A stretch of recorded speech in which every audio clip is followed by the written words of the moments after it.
Hey everybody, this is Rydo and we're back to video game news for Friday, November 15th.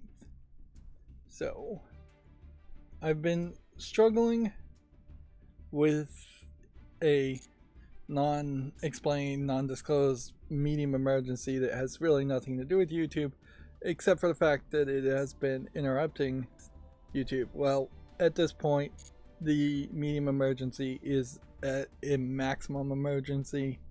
So I can't make any real promises. Things will eventually change. I would like to get back to some normality, certainly, but there's just no certain of that. So I may miss streams, scheduling may never really get back as far as pre-recorded footage.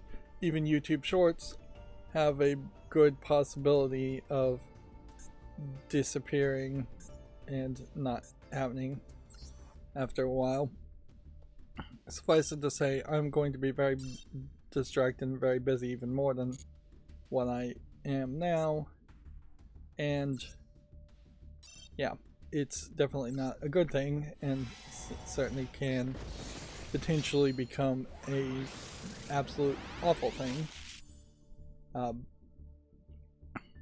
Meanwhile, I'm still dropping frames as far as the streaming goes. And I think maybe I tweak something here, and so maybe I need to do this and see if this will help as far as the way that goes. There's more to tweaking it than I would like, frankly, and like I could probably lower the quality, but also that would lower the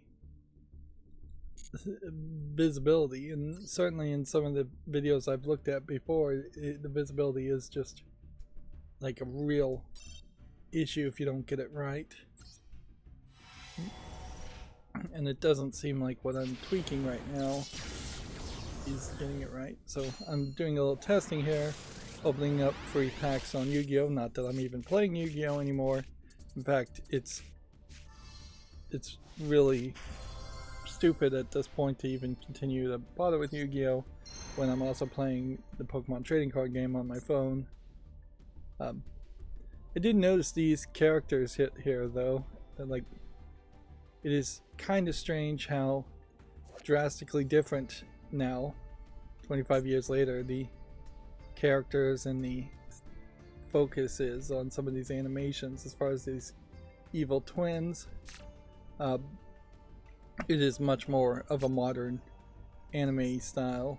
What does link 2 mean? Does that mean it needs two things to be link summoned? Probably.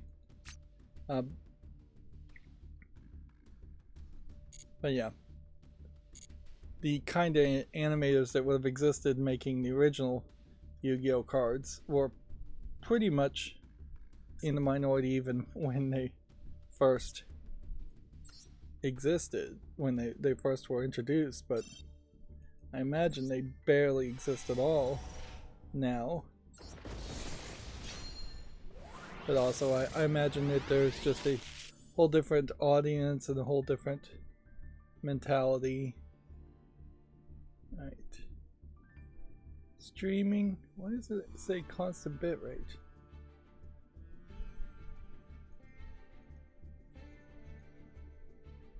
I thought it was supposed to be variable bitrate.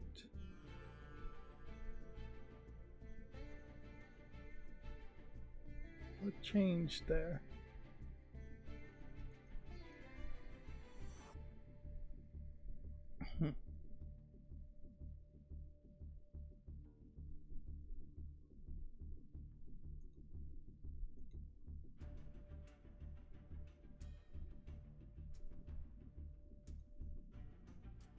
Try that.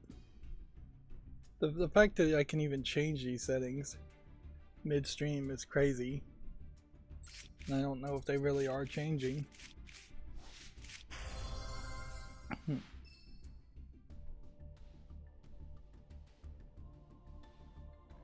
or if they aren't just specifically being set for the next time I stream. Yeah, that doesn't seem like that's working. No, it did change completely back to constant bitrate.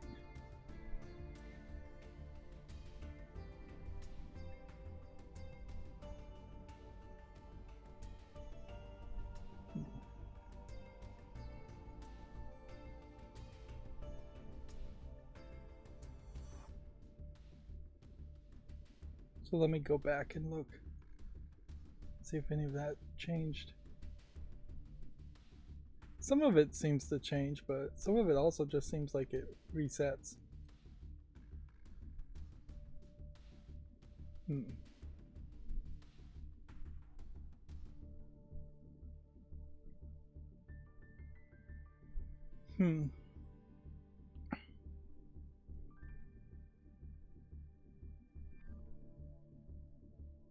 Yeah, I just have no idea what happened with the settings, and frankly playing around with the settings while live seems not to really want to work.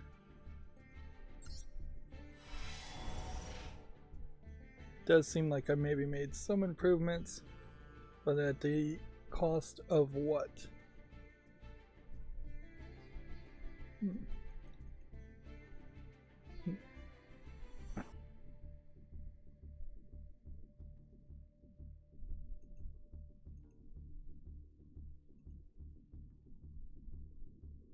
Inherently, this is another great example of why I need to make a GitHub private repository that just shows the differences when settings are changed, and I just need to back up my OBS settings directly to that fairly frequently. That way, if something slips, if something changes, through the compare features, you can potentially figure that out way easier.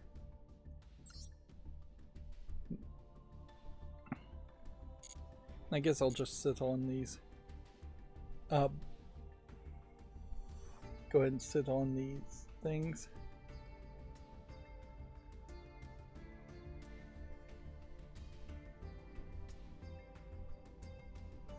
Alright, one more try as far as adjusting things, and then we'll start the show proper. Let's see.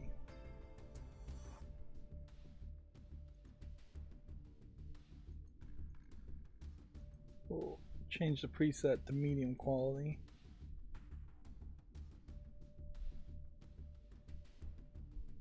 See if that changes anything. Okay, well, as for the catch-ups section, I think the maximum emergency call is about all I can really say to that. I don't think I've played any Borderlands pre-sequel, and frankly, I could see myself just completely forgetting that I was even playing that game by the time I get back around to it. It definitely is just not going to be a priority.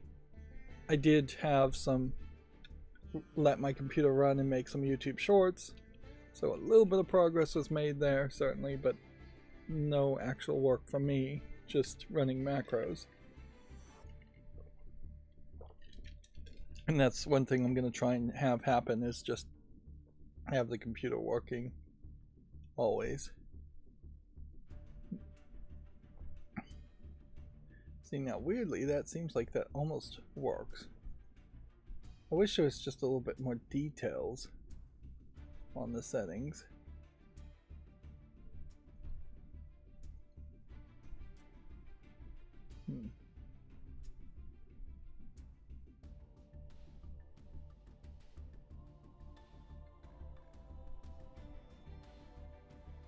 Why is look ahead not clicked? Yeah, I don't want to go to low quality.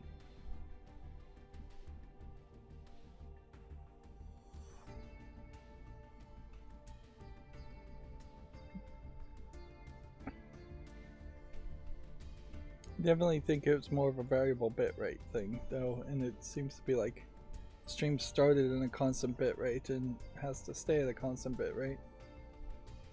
But even at that, it's trying for like 2 megabits per second. It's not really that much. Whatever. Can't mess with it anymore. As far as gaming goes, the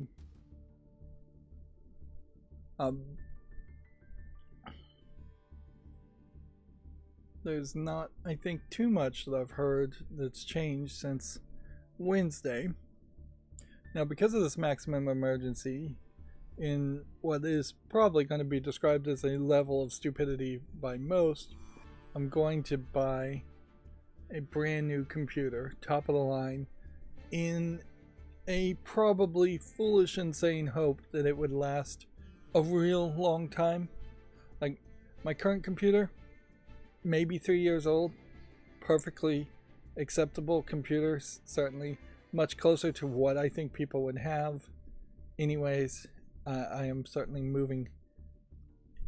going to move to something that is going to be just top line overpowered, and still even at that, I'm not planning on jumping up to 4K or anything like that as far as recording and uploading, because that would just still take way too long.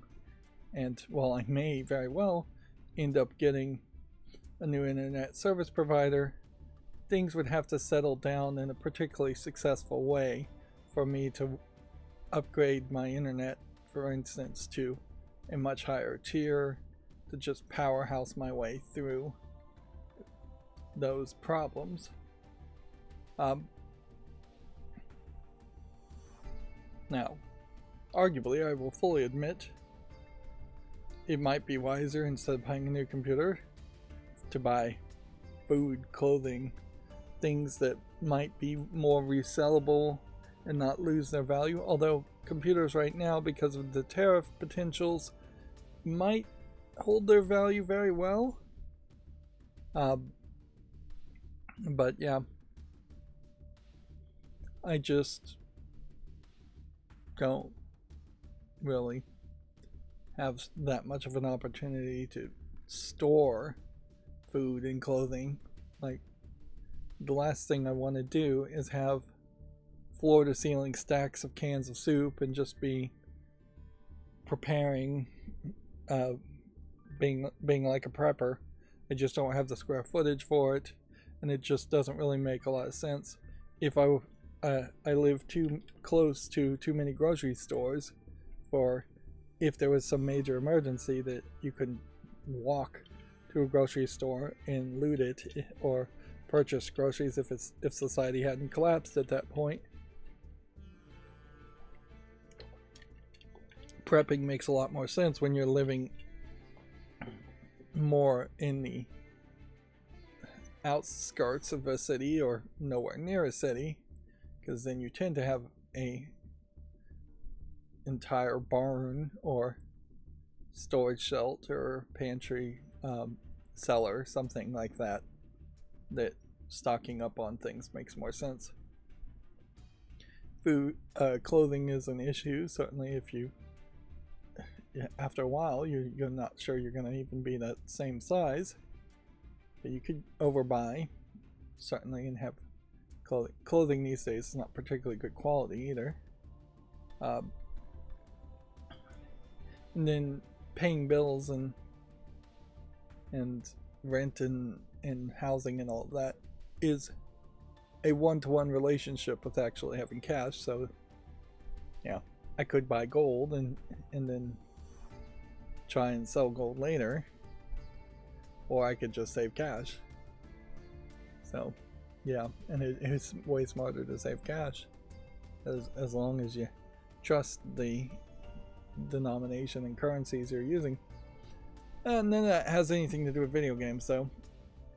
But yeah, the point I was making is, I think, barring any major problems, I will be able to build a new computer, put Bazelite Linux on it, do a whole slow process of moving things over.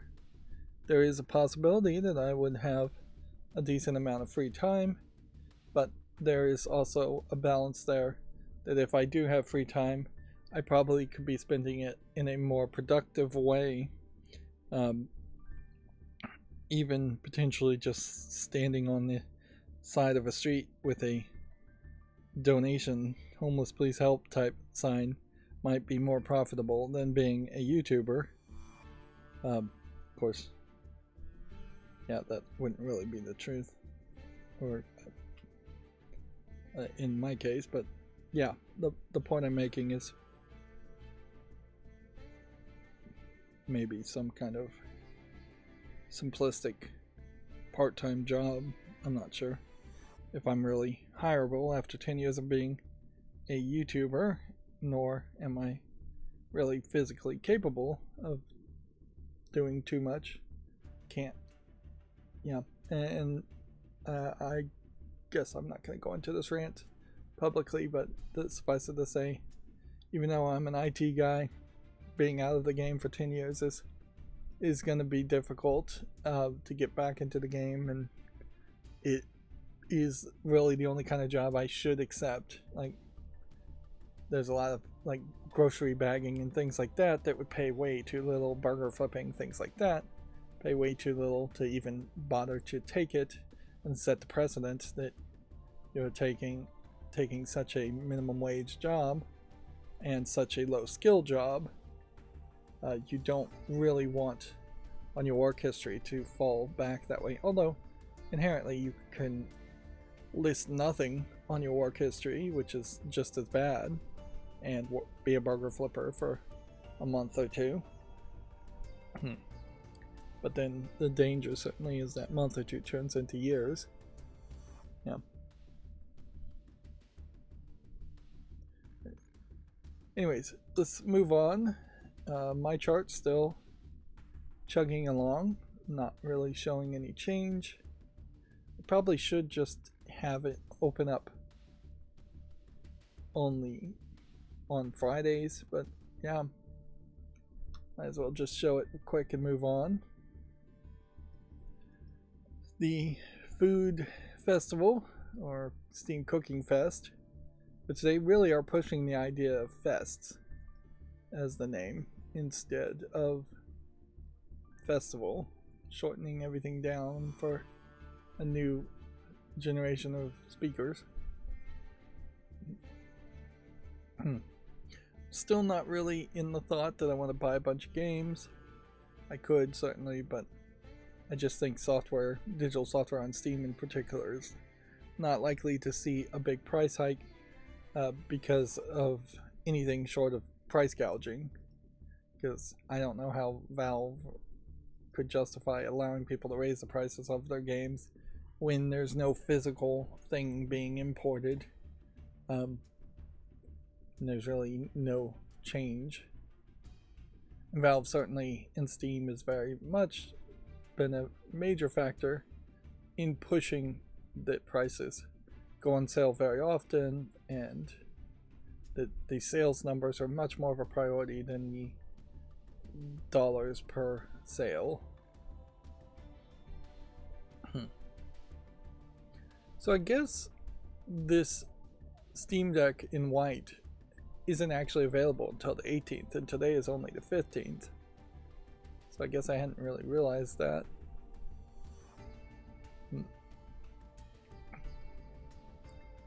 The more I do play Borderlands the pre-sequel, though, the more I am interested in what Borderlands 3 and a potential Borderlands 4, when it gets released, would feel like and would be like. It's probably not something I would actually enjoy or want, but it is an interesting journey of the dude bro college humor type redneck humor that was in Borderlands 1, and how it has just kind of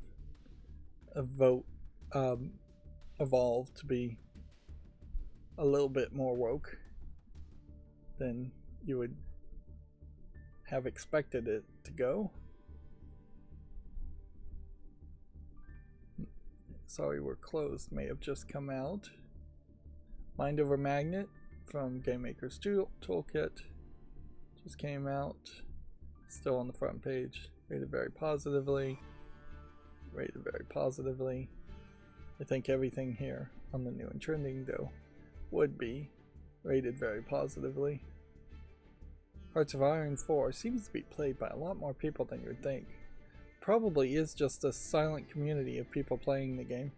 And isn't that exactly what you want compared to something like Black Ops, which is mixed reviewed, where there's just a large percentage of people who have been trained to be kind of jerks in the chat and comments on Call of Duty games, and thus half of the community thinks everybody baiting each other is acceptable, and the other half of the community is totally irate in the fact that they get called offensive names while in the chat. And so you have a inconsistent desire as far as what kind of experience people want. It really would make sense, particularly for Call of Duty, for there to be just completely different games. Borderlands, actually, for what it originally was, probably should have been a game like that, where it's like, hey, if you're going to play online, there should be a big warning in front saying, not only are these people going to call you slurs, they're basically going to be encouraged to call you slurs. That is the rough and tumble redneck bar you're getting into. You're going to hear country music, you're going to hear casual racism, you're going to hear everything that you may not want to hear, or things that you may be somewhat comfortable hearing or happy to say yourself.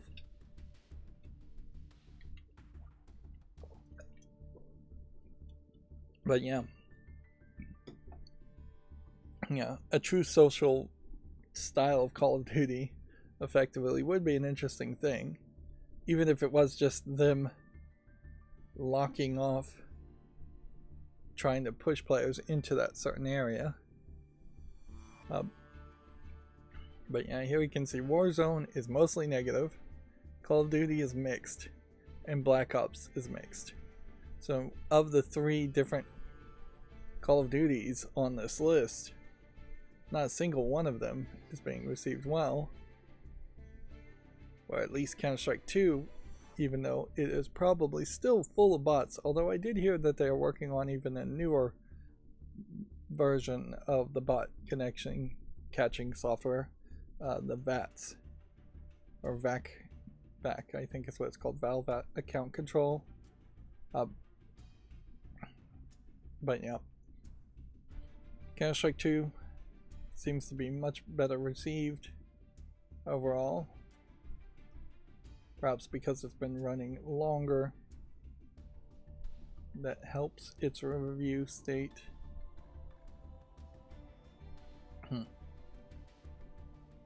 Inherently, the dude bro style Call of Duty players are, I assume, the same people who would play something like EA Sports FC 25, which is also mixed.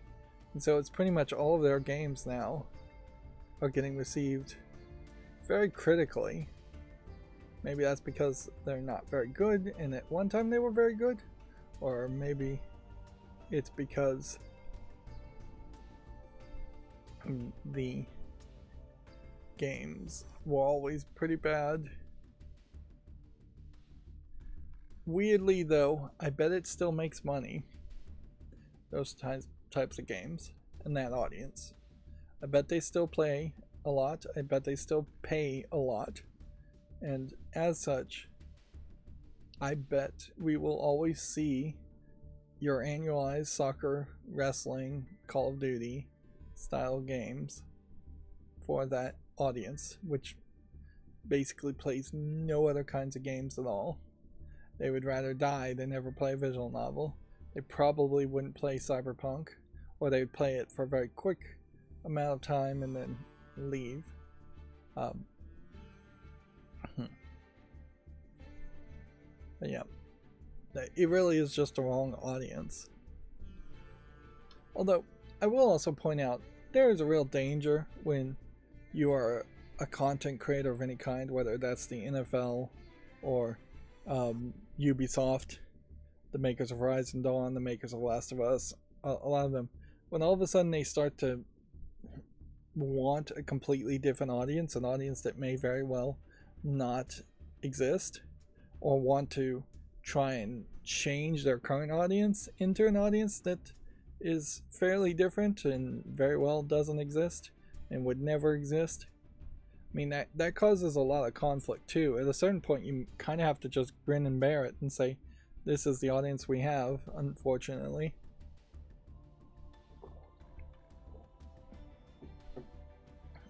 Yeah, I heavily question, because certainly there's also been controversies around military first-person shooters, and that the previous one that I recall was the amputee lady sniper as a protagonist, set in a time frame where it is highly unlikely that a female amputee lady sniper would exist, let alone be the protagonist of a whole World War II game. Yeah. Anyways, let's go through Video Games Chronicle news. I do think I actually worked on a lot of the issues on my macro too, so Steam links may work now. We may finally have figured out why the links to Humble Bundle sales and Fanatical sales from Gaming on Linux were still opening up. Actually, that was a pretty obvious mistake on my part. I was turning the word fanatical or humble to lowercase, and the uppercase letters are different from the lowercase letters as far as the computer is concerned and the programming is concerned. So then I was saying, make all of the word lowercase to make it more simple, then match it with the uppercase H for humble, then the rest of the word humble, uppercase H, lowercase UMBLE, and same with uppercase fanatical, F for fanatical, then ANTICAL. Well, that's never going to work. You're never going to match an uppercase word to a lowercase search word when you're searching for that word. So, yeah, that was just a dumb typo on my part, which is where a lot of bugs can come from, certainly. And yeah, everything else I think I tweaked or fixed. And weirdly, I figured out why on Gematsu, I think it is, that the YouTube pages are not playing. There's something about the embed code in something like a tracking cookie or something on that website that needs to be blocked by Firefox as my browser, using their ad blocking privacy feature, which means on those pages I have uBlock Origin blocking things, I have Firefox's anti-tracker blocking things, and I have potentially on certain pages changes that are happening to either the JavaScript in the code or the custom style sheet formatting, which, yeah, these pages are definitely getting manipulated significantly, which is certainly better for fair use arguments. And, you know, using only the bare minimum of a web page is also a great fair use argument. In fact, I really deserve to pat myself on the back on how, by just trying to optimize these pages to just the facts and the details, I've really gone out of my way to be fair use. Although, in fairness, you still could get sued for copyright infringement at any point, even on news articles which aren't actually copyrightable. But yeah, people could say every screenshot picture isn't being modified enough to be fair use. Every headline isn't being modified enough to be fair use. So PlayStation's Black Friday's deals have leaked. Big PS5, PSVR 2 discounts. PS5 Slim is reported getting a big price cut for Black Friday. Now, unfortunately, because of this major emergency on me, I can't wait till Black Friday. I mean, it is just going to be a matter of days, if not hours, that I'm going to have to order everything that I was going to order on Black Friday. Yeah, and yeah, that's a crazy scenario, certainly. But also, I will say I wasn't anticipating, and I still ain't really anticipating too much as far as discounts around Black Friday this year, and I wasn't planning on getting anything PlayStation.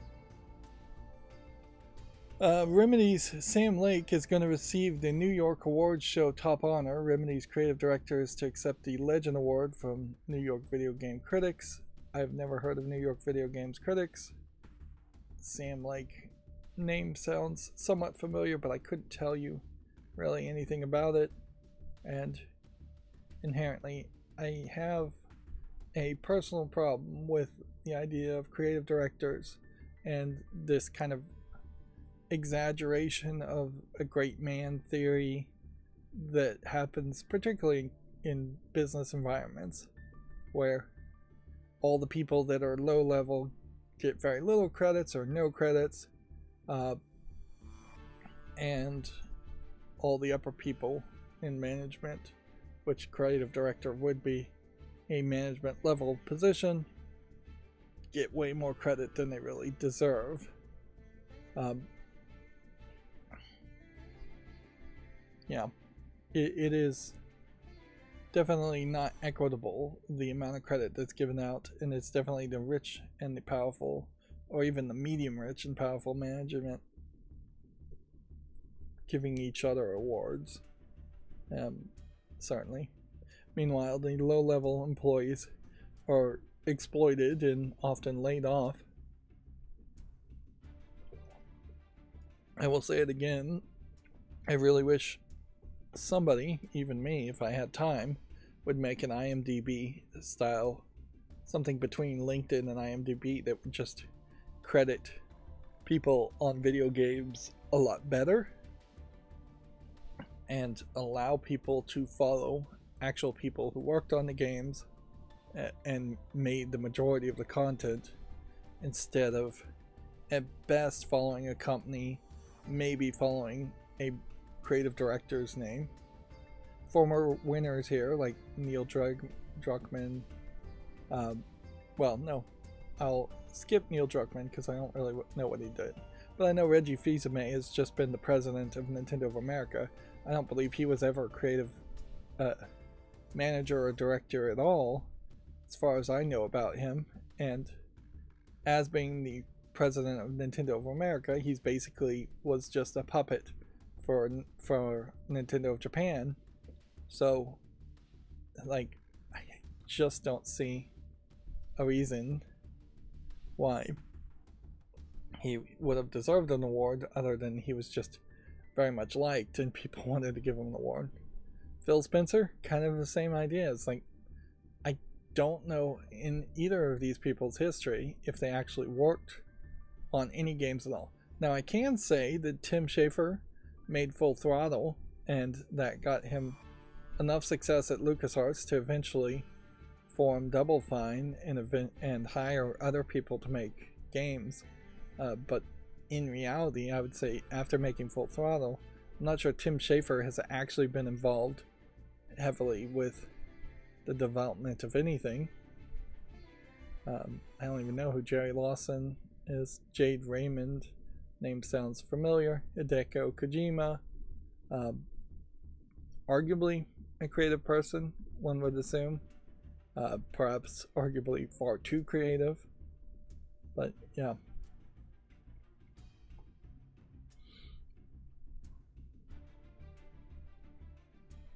I don't know how you can really do these kinds of awards and make them appeal to the general gamer. in particular, and how you would do an award show where you are just giving awards to managers. People, I think gamers in particular, want to see awards go to games in general, or everybody who worked on the games in general. It'd be ideal, in my opinion, if it was to everybody who worked on the games in general. But yeah, I'll leave it at that. Actually, I'm probably already running a little late. I don't really have a hard out. I may get a phone call at any point, but I shouldn't go too late today on lots of rambles. And certainly I'm mentally distracted, so there is a chance of that happening. Tom Hardy's Splinter Cell movie is reportedly cancelled. We just couldn't get it right. The now canned Splinter Cell movie's producer described script and budget issues. There is, I think, a question, certainly in my mind, having not played the Splinter Cell games, as far as what would the script be and what would the story be. Although it does seem like you could pretty easily have a movie that was just like a Mission Impossible ripoff in the Splinter Cell universe. I also know the name Tom Hardy, but I'm not sure if... I'm not sure what he worked on.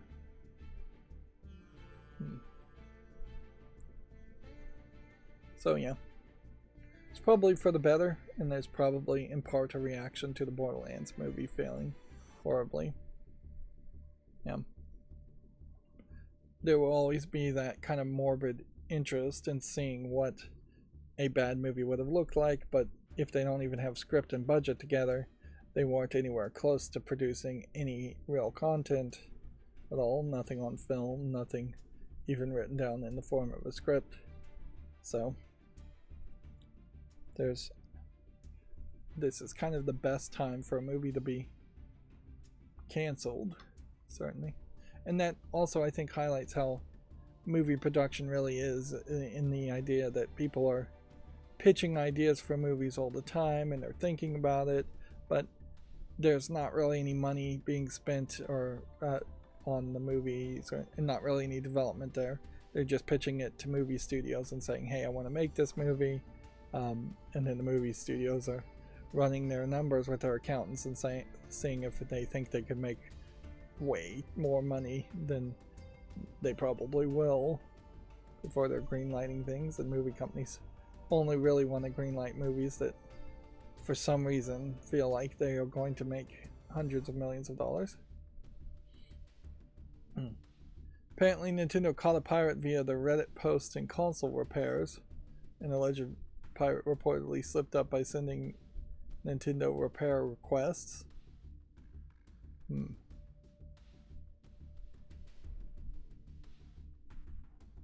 So is this a different...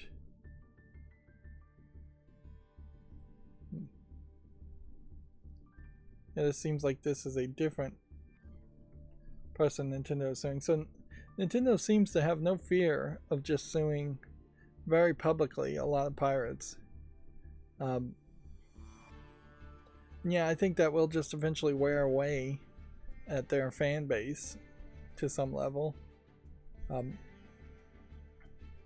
Inherently, with the idea of piracy, it's done by people who aren't either rich enough to buy all the games they want, or aren't capable in some other way.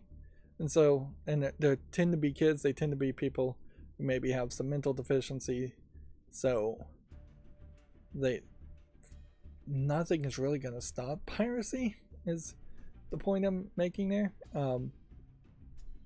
Because yeah, it's just always going to happen, and that is the price Nintendo pays for making games that are so popular and fun.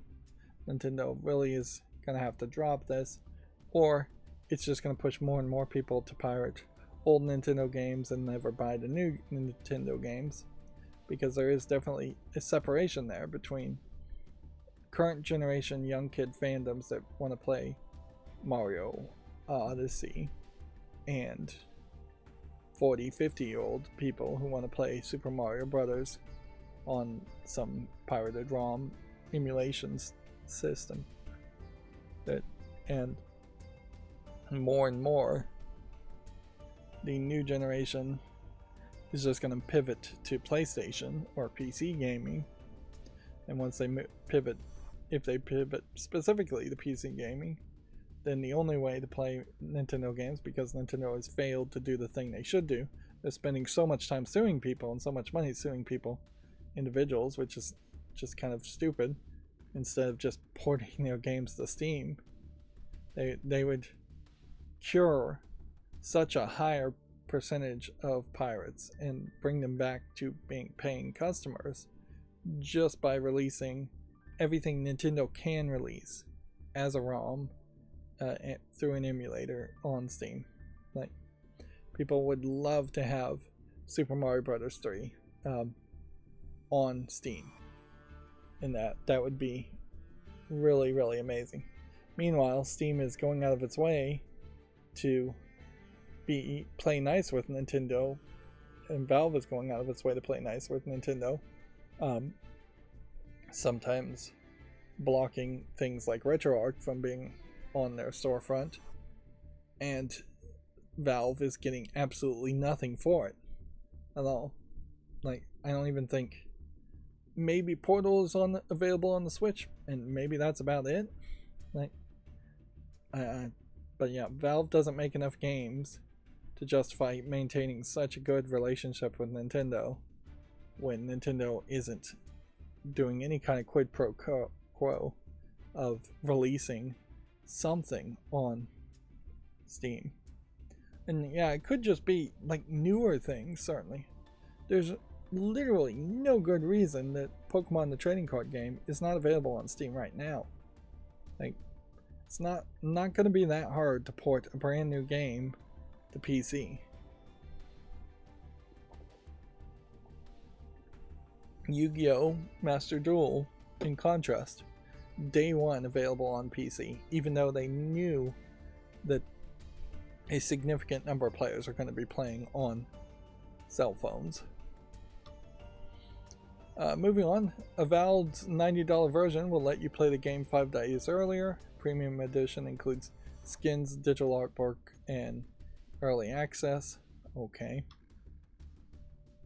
We are devastated. The UK Indie Game Showcase WSD is permanently cancelled. The company behind WSD has entered liquidation, citing skyrocketing costs. Well, that seems like that happened very fast, but I wouldn't be surprised if this happens for a lot of conventions. Although I also don't recognize WSD, so it's clearly not one of the top 5 major events. But yeah, E3 failed due to skyrocketing costs or skyrocketing prices to have a booth at E3. And PAX is somewhat of a different thing, so it really is coming down to just kind of a Gamescom being the #1 location based convention, BlizzCon being its own separate thing, but I do predict BlizzCon is going to eventually just turn into a Microsoft overall convention. BethesdaCon will probably merge with BlizzCon at some point to again be a Microsoft merged event.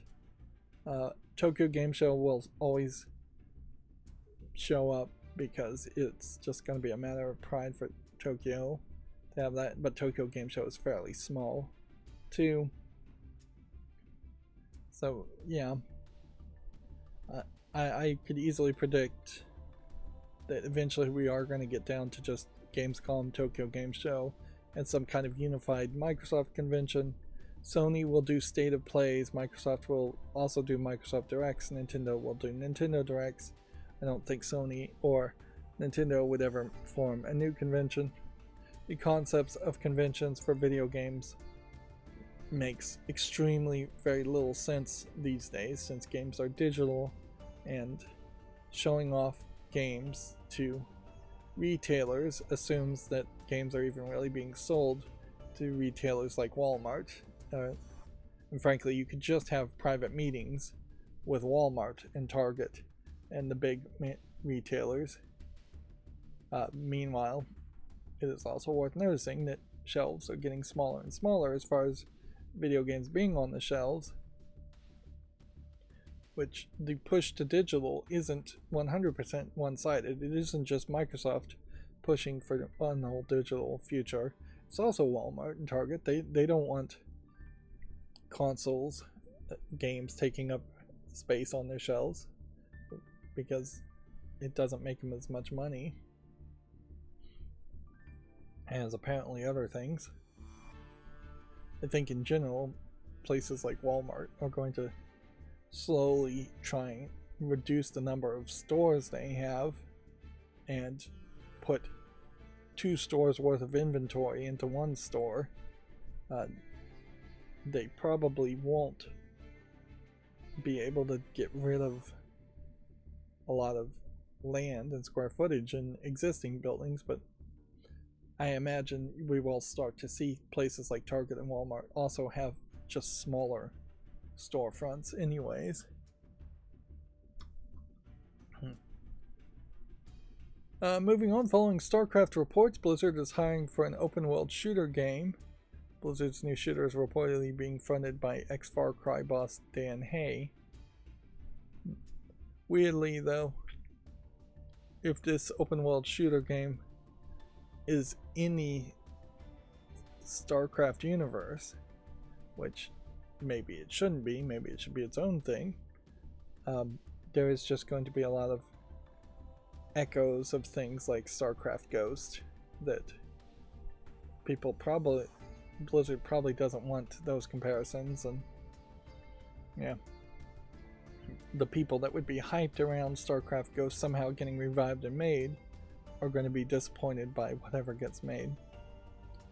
That being said, I could see a Borderlands-esque style of shooter in the StarCraft universe. It probably wouldn't have the same level of comedy to it, and be more dramatic, but I could see a sci-fi first-person shooter, open world shooter that shifted its feel a little bit away from Halo. Like there is a danger there. Certainly it would feel like Halo too much, but yeah,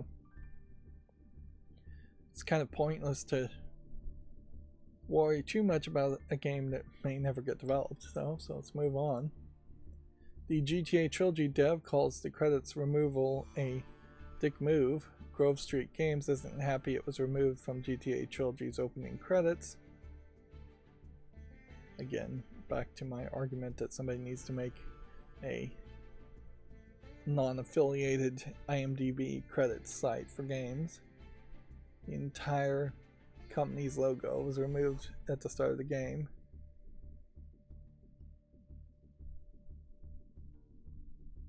The staff individually are credited in the game's credits.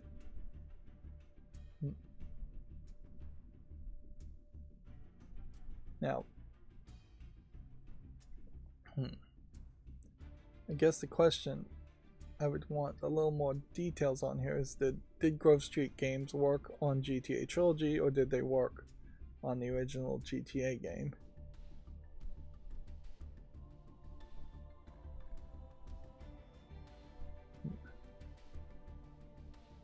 Interesting.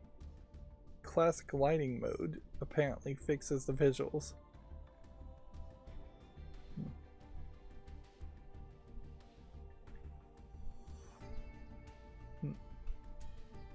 On the other hand, let me throw out a theory here.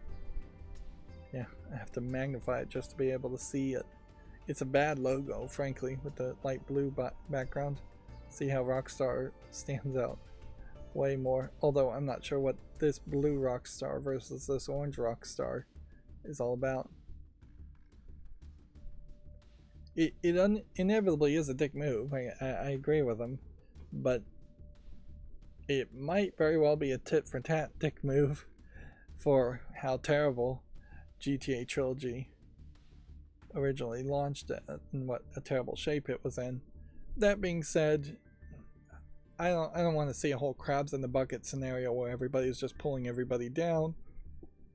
And yeah, it definitely is way more professional to leave their logo there if they worked on the game at all and not spend any energy to take it off, because this is very public and this is very petty, and this is just going to cause hurt feelings for no good reason.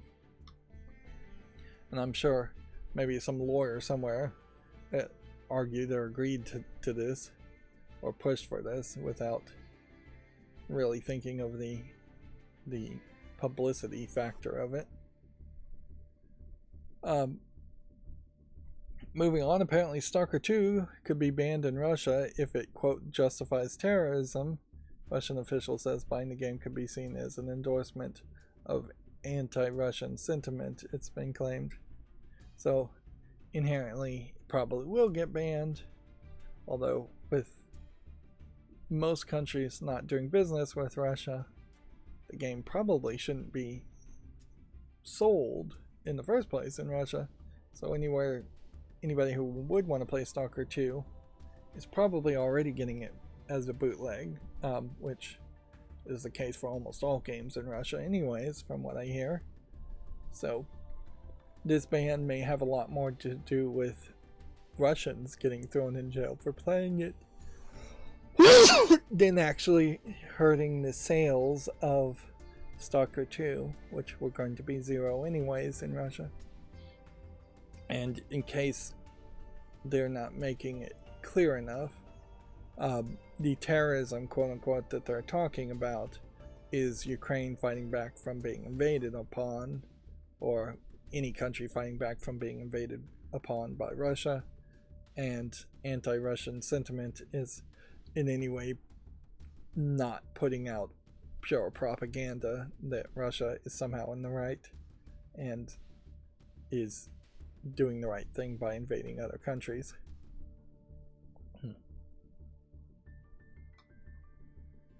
Let's see. This is still that really terrible screenshot. We'll definitely do more consoles, Xbox Phil Spencer says. He seems to dismiss a mid-gen update, saying it's harder to show the benefits.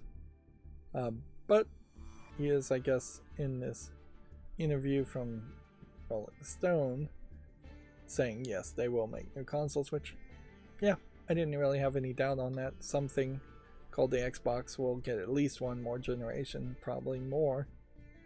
The second Horizon Lego set is reportedly releasing in March 2025. PlayStation was reportedly planning on a new 768-piece Lego set. Yeah. I may have a lot more time to finally do a lot of the Lego sets I already have, but also then I probably will have a real hard time justifying purchasing any more. I definitely purchased more than I really planned on in the past years. Sophie Turner is reportedly in talks to play Lara Croft in the Prime Video Tomb Raider series. Live action series is being written by Fleabag creator Phoebe Waller-Bridge.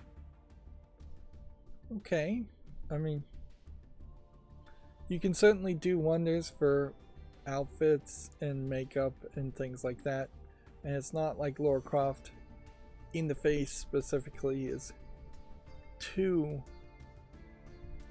specific. So yeah, as long as you get her hair color in almost the right shade, as long as you've got the braids on the background, I think this actress certainly could match it.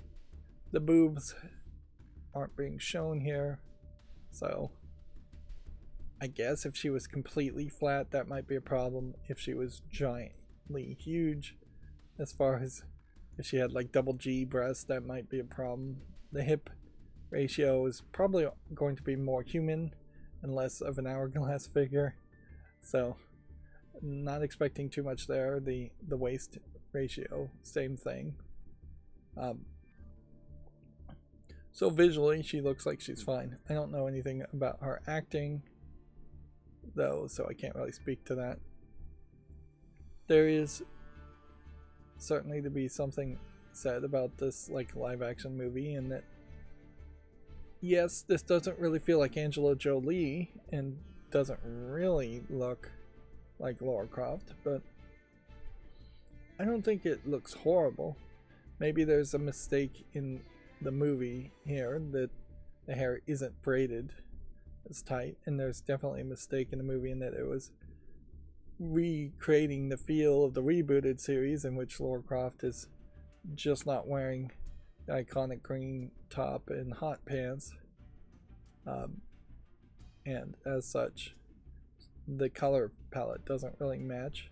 Also, the game loving to put her in a dirty, bloody state, so that is a far difference from the cool, confident, always clean Lara Croft in the video games.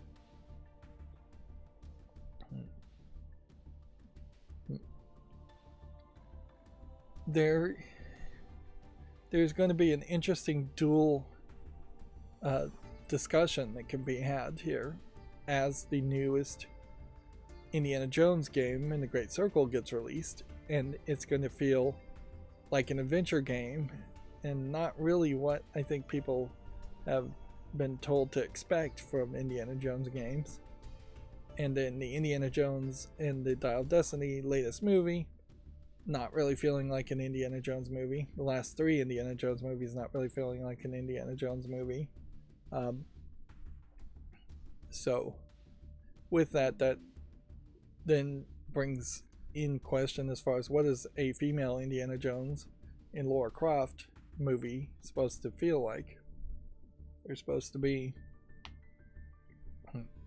mostly, I'm expecting just action scenes and running and platforming in live action is going to be fairly difficult to actually accomplish.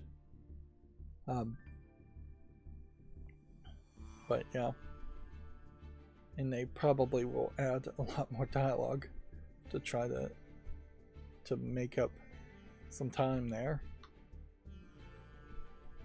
Because it would be a Prime Video, I might have an easier time getting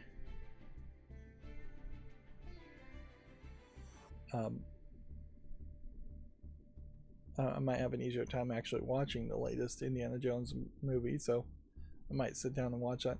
Although I really don't spend a lot of extra time trying to watch video game transitions to movies, which usually are pretty bad. Microsoft has revealed its new marketing campaign. This is an Xbox. Xbox's new slogan explains how games can be played on numerous devices.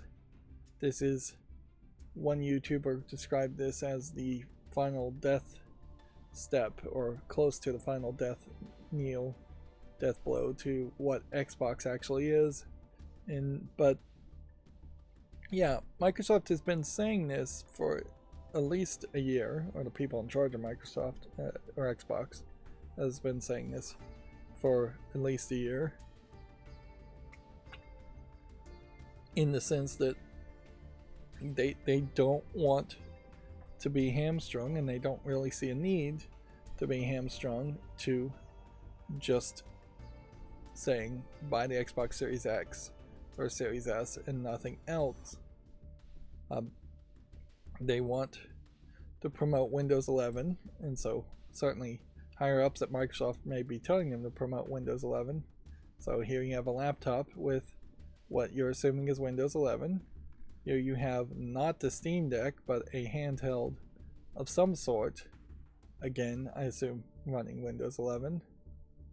Here you have streaming service on a TV, which would be Microsoft's streaming services.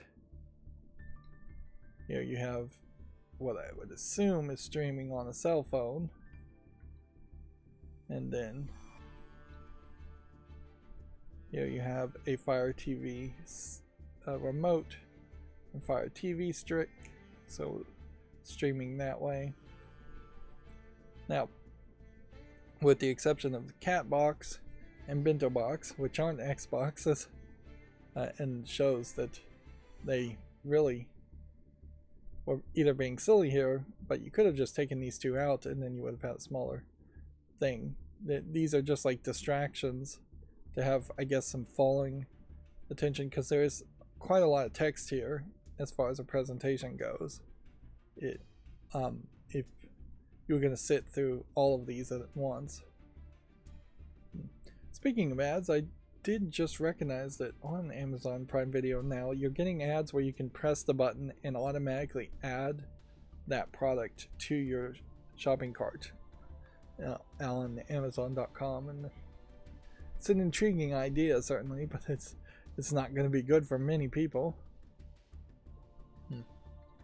And then here you have the Series S. This is still an Xbox. This one by far is the most different, as far as this is just not going to be the same games at all that you play, whereas streaming here, here, and here are the same games but a limited selection and limited quality, where here on PC, Windows 11 are the same games but a slightly limited selection. Not every game playable on an Xbox Series X is playable on Windows 11, but most of them are. I would say almost all of them. So Xbox Now really just means that you're getting in bed with Microsoft. It doesn't mean any specific game is going to be compatible with anything. But yeah, that's the direction my Xbox has been going for a while. I frankly have wondered if they were going to just try to transition the Xbox name away to something different, but I'm not sure what you could transition to it. They certainly are also making a return to the green logo of Xbox, which feels oddly old school for as much as they're doing things new. On this definitions, since almost anything can be an Xbox, then at a certain point Steam Decks can also be an Xbox, because you could probably get the streaming service to run on a Steam Deck, and you definitely could play a significant selection of games that are on the Xbox already on the Steam Deck.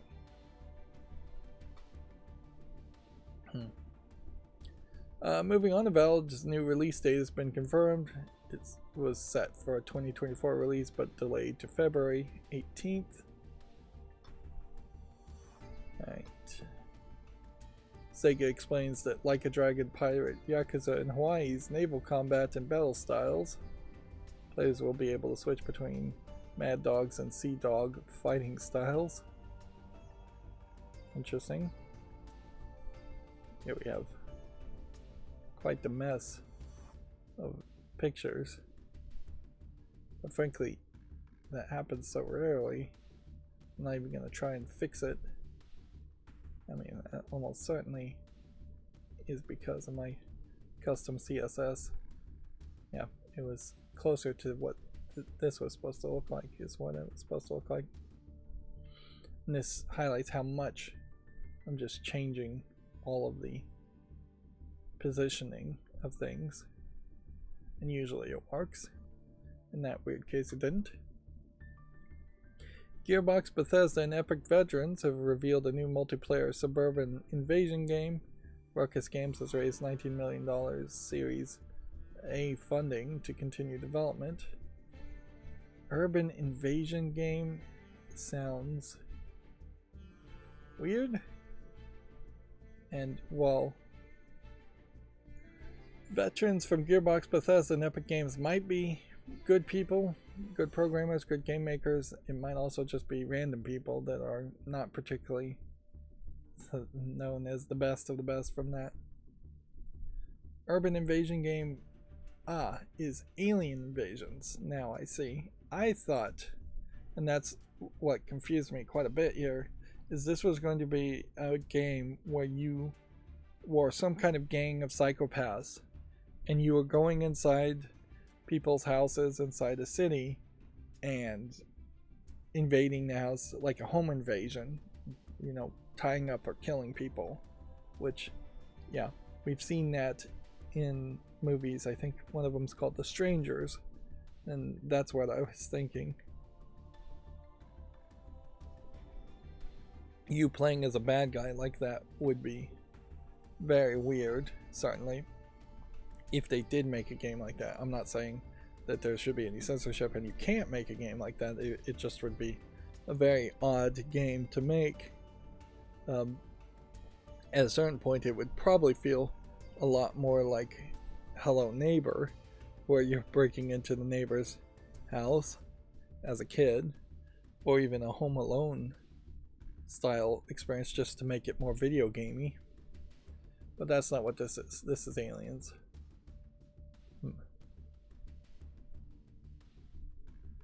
In a lot of ways, what this feels like is maybe a little bit closer to like Dead Island if it was aliens instead of zombies. But they've expanded it more to have a large roster of playable characters, which large roster to me means that there probably will be at least 6 playable characters, if not a generic character creator that lets you play almost infinite number of characters. They're also promoting the Borderlands style thought of thousands of unique makeshift weapon combinations, which means the names and numbers will probably change, but the visuals will be about the same and the feel will be about the same, I would suspect. Although thousands of unique combinations is still within the range of reasonable, whereas Borderlands bazillions or gazillions of guns, not even real numbers of guns, particularly by the time I'm playing Borderlands pre-sequel, feels really ridiculous. It just over highlights how much vendor trash is in the game and how much the guns don't feel any different or do any extra damage. They have slight single number changes to them as far as their values. But yeah, seems like 1, 2, 3, 4, maybe 5 playable characters are being shown here. Of course, the game could change quite a bit before everything is said and done. Aliens invading, like zombie games, maybe would run into the problem of there not being as much variety in the enemy types, but yeah, particularly if you compare it to something like Diablo, where you can have skeletons and werewolves and vampires, and you can have much more of a wide variety of fantasy creatures. Aliens are just in general going to be aliens. Very often in old alien movies you'd have aliens with giant robot characters, but yeah, you would have to expand it certainly. Maybe have like pod people and genetic mutations that the aliens are doing genetic experiments, creating werewolves and zombies and things like that. Something like that at least.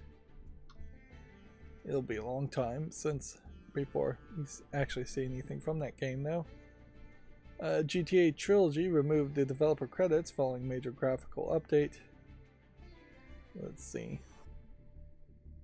That is a very different headline, certainly, from what we first got, where they were singing the praises of the new graphical update. Yeah, I almost think that this is the actual graphical update, just adding the original lighting of the original game. That is just way better than this. Which this really just does not feel right for games as old as the GTA trilogy. It looks like Astrobot is getting even more DLC cameos. Updated credits suggest more cameo bots are coming to Astrobots in the future. It's crazy how much games just get patched with hints at new content or just new content at all. Although we probably are at a point now where a lot of games get patched with new content because trying to sell it as DLC has proven to be unviable for most medium-sized to small-sized content. Black Ops 6 is now targeting disruptive behavior like AFK players. Call of Duty devs reveal how they're targeting Black Ops 6 cheaters. Yep. They certainly are targeting the cheaters, but they certainly also are not getting any real acclaim for doing that. The games aren't getting reviewed better. The weird thing here is that I just don't know what you could do to the Black Ops series to encourage a new audience or make it be well received. It's probably something that just needs to go away for a few years and then come back, have absence make the heart grow fonder for it. The Pokemon trading card game Pocket confirms plans for much requested features. Pokemon trade carding games new dev update confirms additional features. One of the ones that they have in the app is actually trading cards. For a trading card game not to allow you to actually trade cards is interesting. But yeah, I imagine their first focus is to get new booster packs to arrive before the end of the year, which is frankly a little slow. They should have had 2 or 3 new booster packs already made and ready to go for each month. It's still very much a game that wants you to open card packs and is way too focused around making it difficult and frustrating to open card packs without paying money.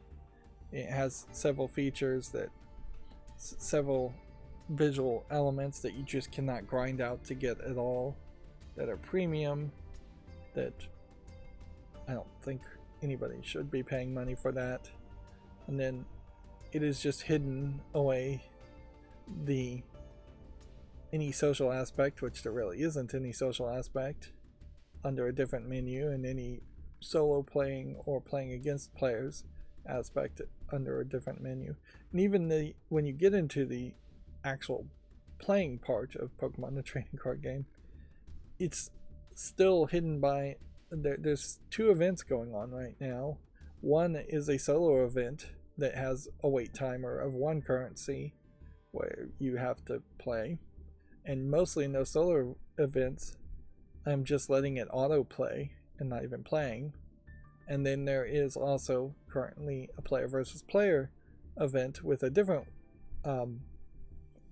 well, it doesn't have a wait time or currency, it just has a time limit at which that event will end, and playing against other people you can't go in auto mode, and to get up in rank you have to actually win, but to actually win you have to actually have the cards, and to actually get the cards as a free-to-play player is difficult, if not unlikely, to happen. There is no way in solo play really, or in player versus player, to grind out extra currency directly. There are some challenges in solo play that will give you rewards that will then let you reduce the wait timer to open packs, but for the most part no one player without paying money is going to be too much further ahead than another player. If you started playing Pokemon the trading card game right now, you would be only a week or 2 behind where I was playing from day 1. Yeah, we'd have just about the same amount of cards and be in just about the same position. And since there isn't anything but that 1 booster pack, if you get all of those cards, then you are kind of done.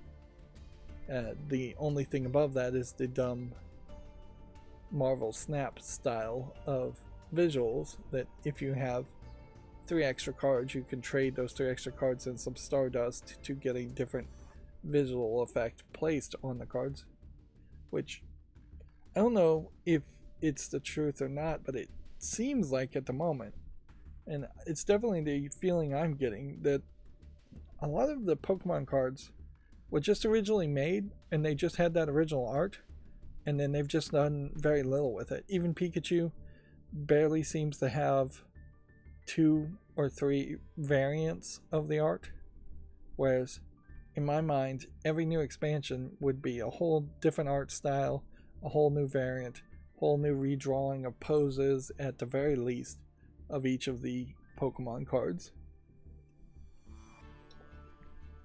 to the point where the cards themselves would be slightly confusing, because you might have 4 or 5 different variants of what Pikachu looks like in the digital format. That's easier to handle, but in real world tournament format, I imagine you could trick somebody and have 6 copies of Pikachu in your deck if you had 6 different versions of him. And I would assume a Pikachu EX is not counted against regular Pikachus. Now, I know it isn't. It isn't, however, particularly great to just confirm that new features are coming. It would be much better if those features had a date, or actually were already released. Zelda's designer's new coziest open world game has a release date. After 30 million pre-registration, Infinity Nikki Family has a release date. Infinity Nikki finally has a release date, not Family. And I misread that. December 5th. PC via launcher. It's a coziest open world game from a former Legend of Zelda designer. This is one of those examples where Nintendo doesn't credit people who worked on Zelda games. But Kentaro Tominaga previously was the sub-director for Zelda games The Wind Waker, A Link Between Worlds, and Twilight Princess, which Wind Waker doesn't really look anything like the other Zelda games of its time.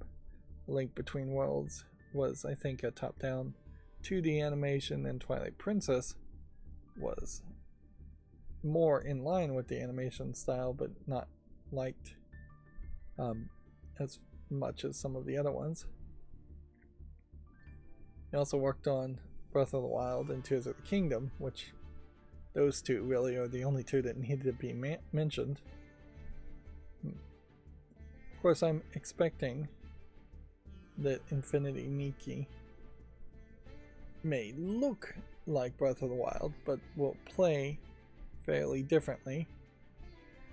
And I'm not 100% sure as to what the actual goal in the actual game is. From this trailer, it looks like she's doing some farming and more just adventuring and walking around. I don't even know if we're going to see a ton of combat as much as we are just going to see platforming.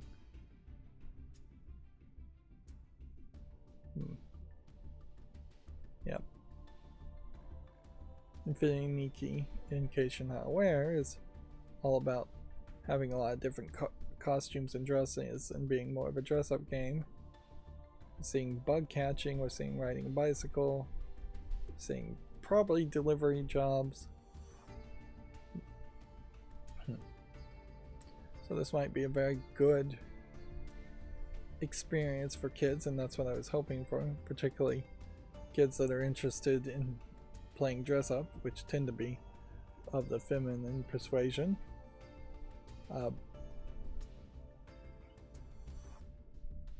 Frankly, looking at this trailer, if there was big boss fights even, I would be I would feel like that is just oddly out of place. Yep, this definitely looks like you're just getting little adventuring tasks and solving, I imagine, minimal platforming puzzles at most. Of course, it is also worth being certain that Infinity Nikki is going to be family friendly before you got it for any young kids, because who knows, there could be some costumes in there that just maybe are fully acceptable to a Japanese society as far as the outfits go, but might cause some concern for people in the United States who are fairly conservative on costumes.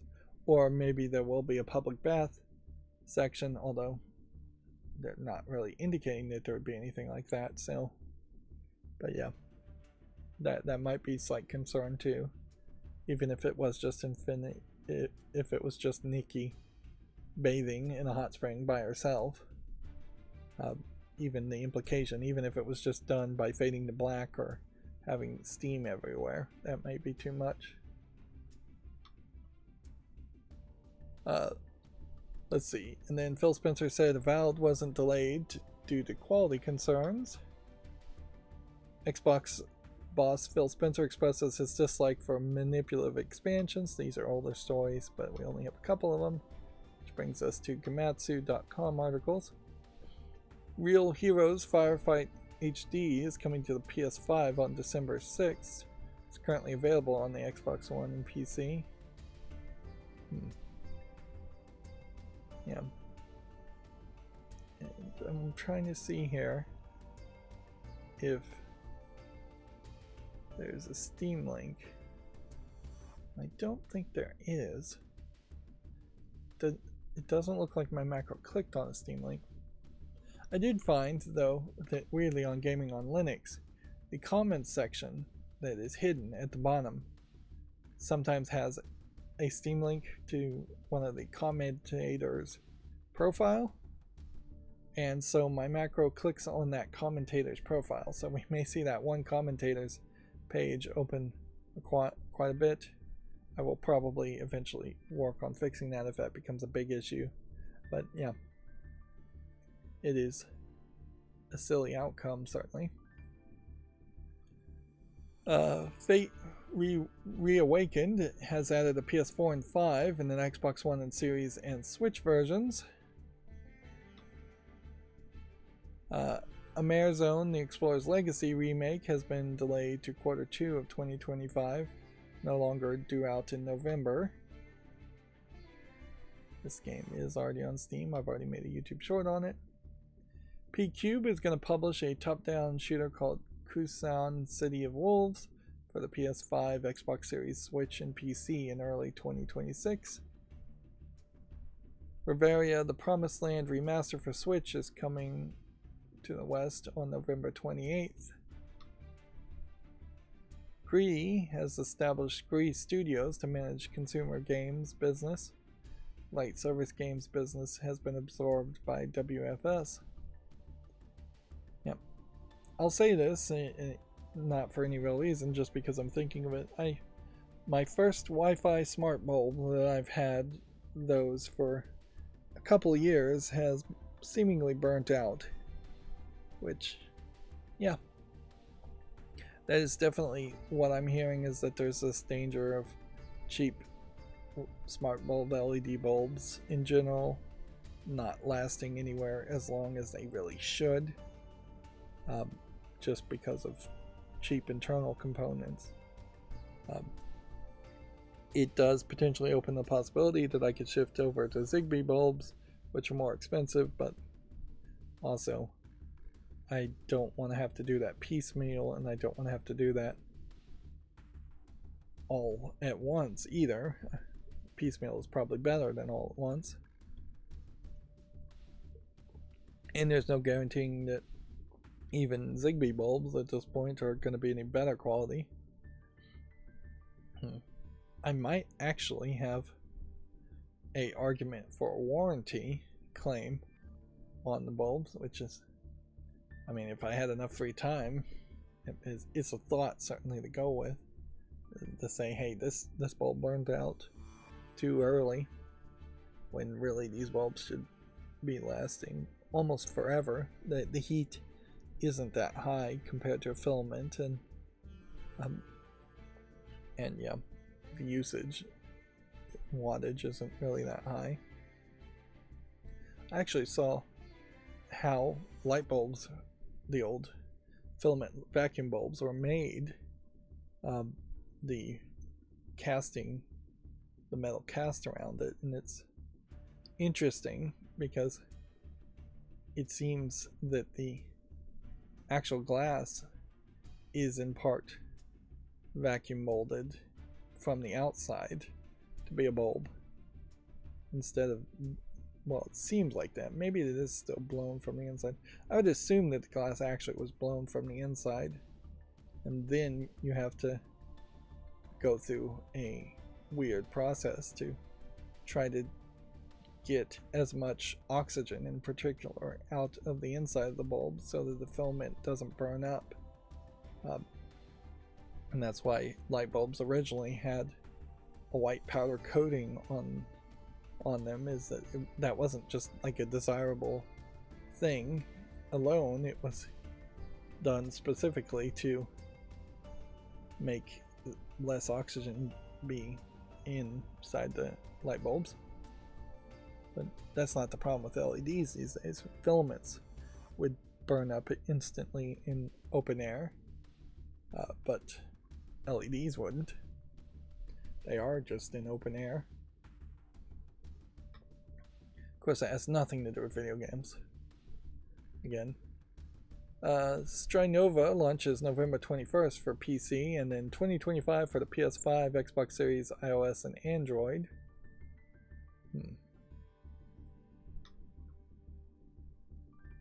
Mongol Star Dive adds console version, first details and screenshots.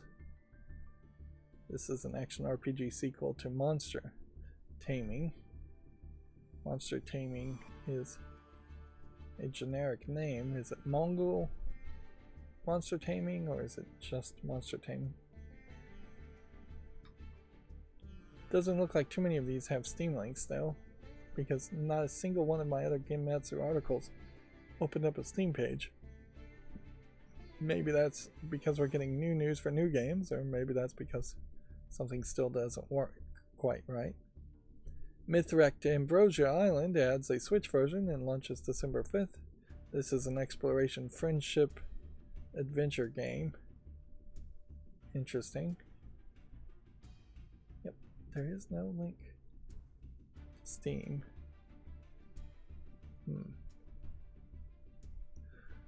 The friendship part is kind of interesting as a twist.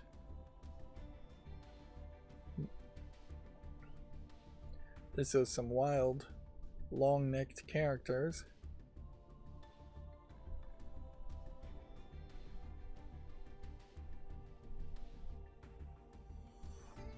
So, in a lot of ways, I could imagine that this is like a Stardew Valley if you're going to have more exploration and not have farming style of game. And yeah, if you can take what would have originally been something closer to a visual novel romance type of story and instead make it more palatable to the West by making it more just relationships instead of inherently romance, and more adventurous and just having more action than what a visual novel would have for sure, that probably would appeal a little bit better. At least it feels like such a different game that the comparisons wouldn't even really be made in most cases. You are struggling to find a gameplay loop to match that idea, and adventuring is probably a little bit better than farming. Yeah, I don't know. There probably are people that just do like the farming aspect of Stardew Valley and games like that, but I can't help but think that most people just want to turn their brains off and go through that grind at a minimal level to get to more interesting content. Yeah, I've been growing some plants through hydroponics for the past week or so, and it is fairly interesting and enjoyable to do it in the real world, but I don't think that really translates at all to a virtual situation. And certainly farming in Stardew Valley is nothing compared to doing a little hydroponics and growing 15 plants, of which I'm not even being particularly successful on. I've lost at least 3 saplings already, partially to mold. You really gotta just like probably bleach your hands and wear gloves or bleach gloves just to prevent mold from happening. The Cozy Farm Shop simulation game Sugar Dew Island launches in early 2025 for the PS5, Xbox Series, Switch, and PC.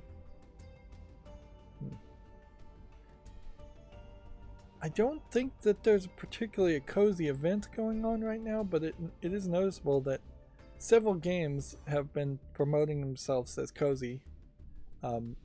Perhaps that speaks something to society in general, that a lot of people want to turn to the idea of cozy gaming. And certainly I guess that's kind of a new concept in general. There definitely wasn't cozy gaming back when Mortal Kombat was introduced. Last thing anybody wanted was something cozy. Although things like the original Sims may have been something you could have described as somewhat cozy. But yeah, it's a whole thing now. Avowed pre-orders are now available. Shin Megami Tensei 5 Vengeance demo is now available for PC. It launches November 15th for the PS5. I think Shin Megami Tensei V Vengeance is already on Steam though. And this has a Steam link and it didn't get clicked on, so there is something still going on here.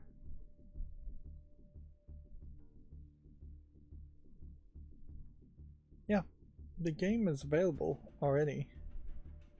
They just added a demo.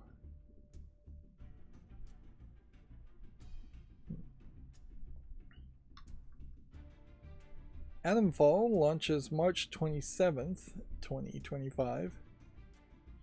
Definitely, I think, are getting more 2025 launch dates at this point. I don't think anything is going to try and rush its way out before the new year. Let's see. Sakuna of Rice and Ruin spin-off called Sakuna Chronicles Kokorowa and the Gears of Creation has been announced. So I guess the teaser trailer here is probably not even going to show me much, but I wonder if this is going to have that farming aspect, or if maybe they realized that the farming aspect was maybe too much of a gimmick.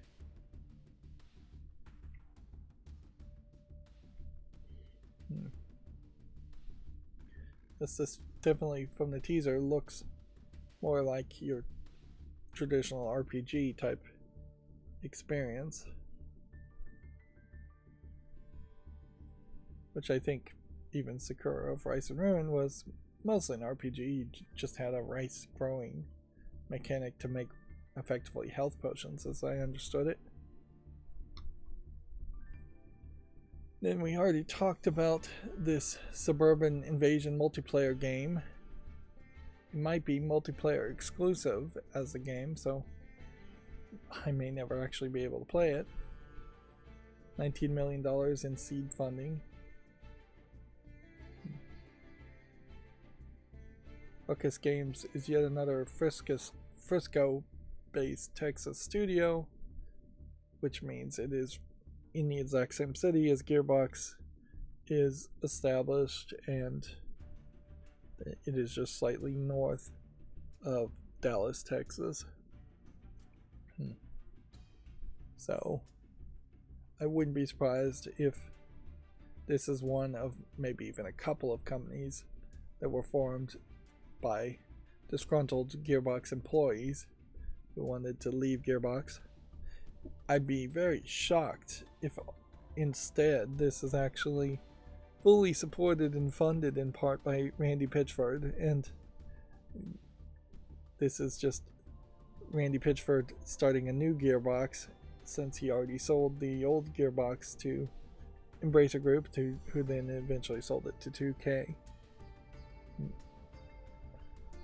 But yeah, I doubt that's the case. I doubt very many people would want to have anything to do with Randy Pitchford, and I don't think Randy Pitchford even wants to have too much to do with video game companies, since he was mostly spending the last couple of years focusing on the Borderlands movie, although he may have nothing better to do at this point. And then the Famitsu sales from the 4th to the 10th have been updated. Are we hitting back to a point where the top 10 is dominated by Nintendo Switch? Yes, we are. Brothership taking the #1 spot. Not a lot of people talking about Brothership anymore. Slitterhead for PS5 taking the #9 spot, which for a kind of smaller game, that's doing pretty well. If it can hold its position for a few weeks, it will do very well. And then a lot of the other PS5 things that were potentially in the top 10 spots last week seem to have just been pushed down, which still definitely undoes the Nintendo Switch dominance that has been the norm for the past year. We have, even here for this week, PlayStation 5 Pros outselling the Switch OLED models. Of course, it's important to remember, everybody knows that they're just about to release a new Switch, and there's a lot of saturation there. Over 8 million units for the OLED models have already been sold. Now, I'd assume that's just in Japan, but yeah,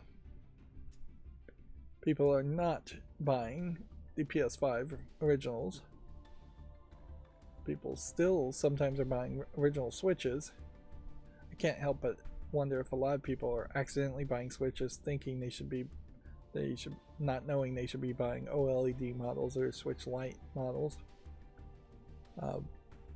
Xbox Series X Digital Edition doing pretty well, better than by 2 units, better than the PlayStation 5 Digital Edition.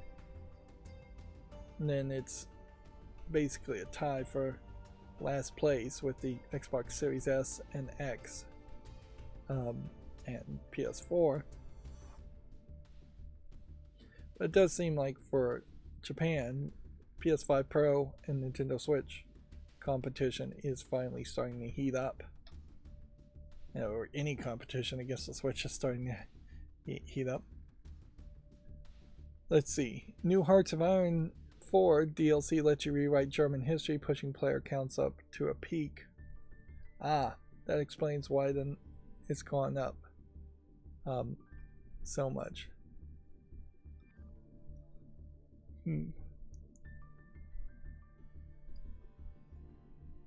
And it seems like it's more generic rewriting of history, in that you could be a monarchist content, a democratic Germany in the past, or a fascist militarist path.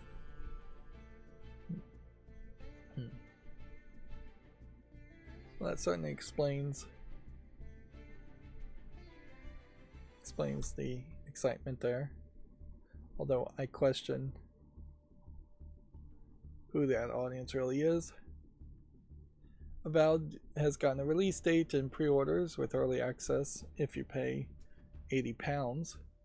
Interesting that Gaming on Linux is using pounds. Is Gaming on Linux set more of a UK based company? You can get a fresh look at Half-Life 2 RTX in a new video, plus the Steam page is now live. Which, okay.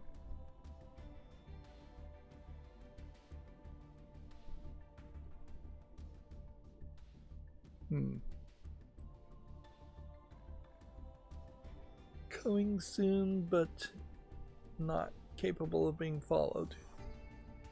Why can't I put this as a followed thing? I don't know. So I guess I'll just have to put it on the wish list. That definitely was something with a Steam Link that did not open. I don't know what's going on here, because when I run the macros individually, which is different than having them all go automatic in a row, it looks like the Steam Links open and work, but clearly it's not happening. Everspace 2 fixes video playback on Linux and Steam Deck with Proton. And I didn't have the add uBlock origin enabled on these pages, so that's why they are starting off weird. Old Skies from Wadjet Eye Games looks like one to remember with a new trailer.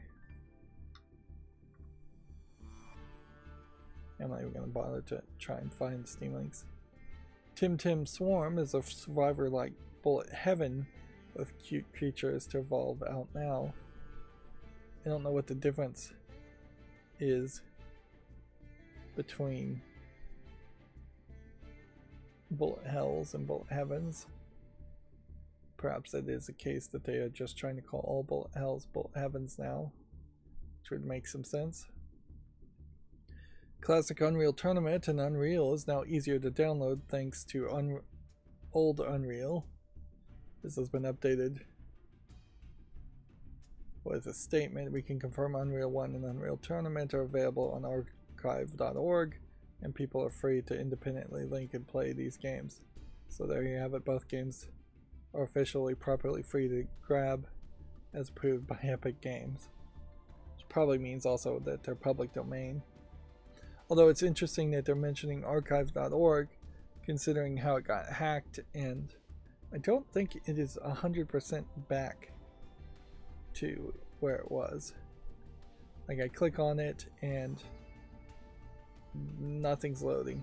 Like, I'm getting no security lock on an HTTPS link or anything like that. So yeah,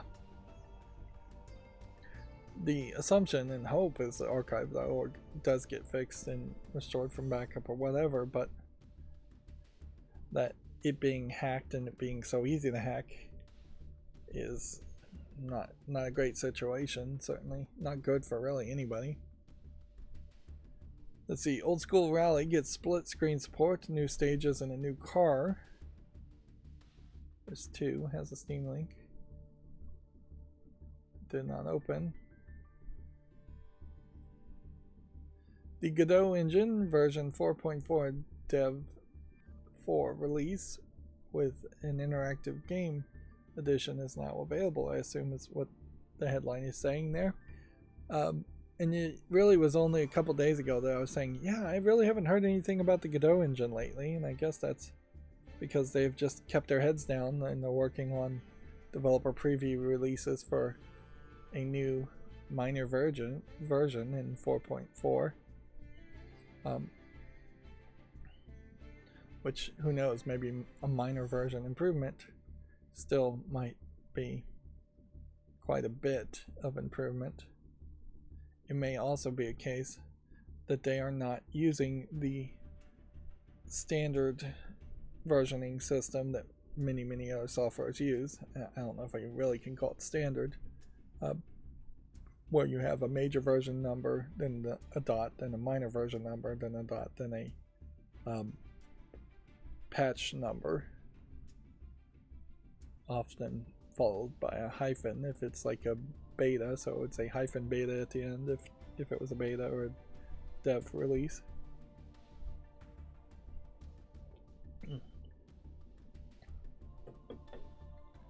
This trailer is showing how you can edit things live with Godot engine.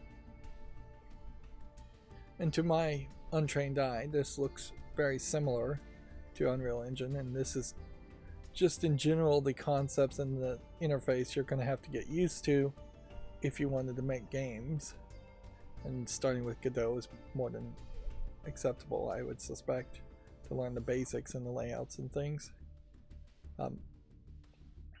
That being said, if there was a different game developer like RPG Maker that looks completely different from this and you're learning that, you're probably wasting your time.